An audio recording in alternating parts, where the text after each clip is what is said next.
Assalamualaikum, apa khabar semua?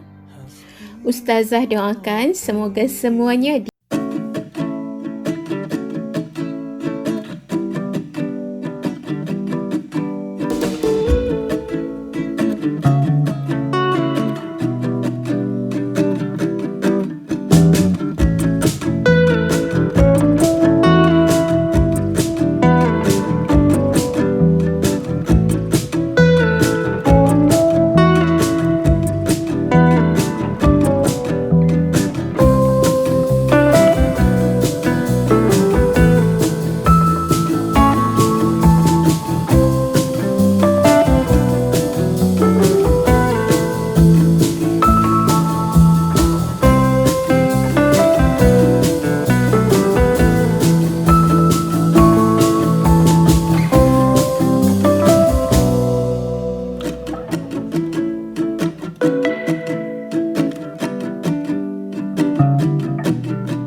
menonjol dan tidak menarik perhatian.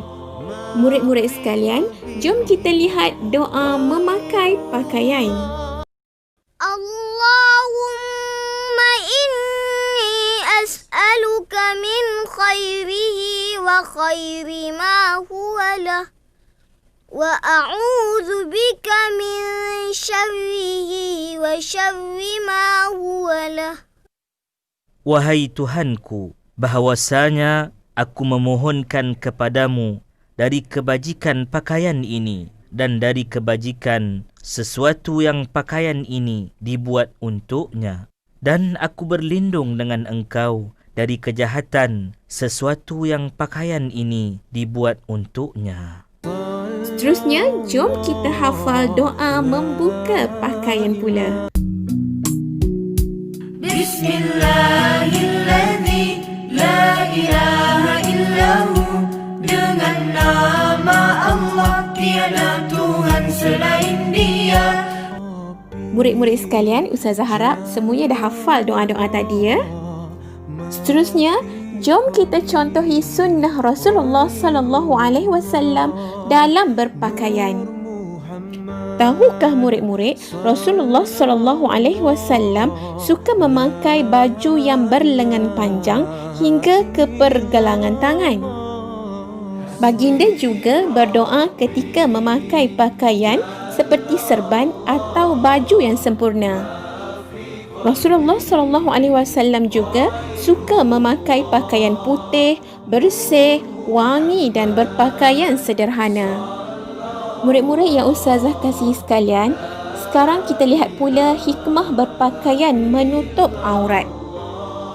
Yang pertama, membuktikan ketaatan terhadap perintah Allah Subhanahu wa taala.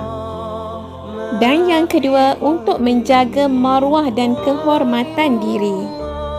Murid-murid sekalian, mengamalkan adab berpakaian yang menepati syarak bukan sahaja dapat memelihara kehormatan seorang Muslim, bahkan menjadikan pemakainya yakin dan orang yang di sekelilingnya berasa selesa.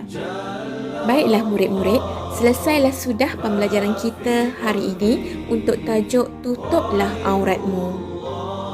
Semoga apa yang dipelajari pada hari ini memberi manfaat kepada semua. Terima kasih kerana sudi menonton video ini. Jumpa lagi. Bye. Assalamualaikum.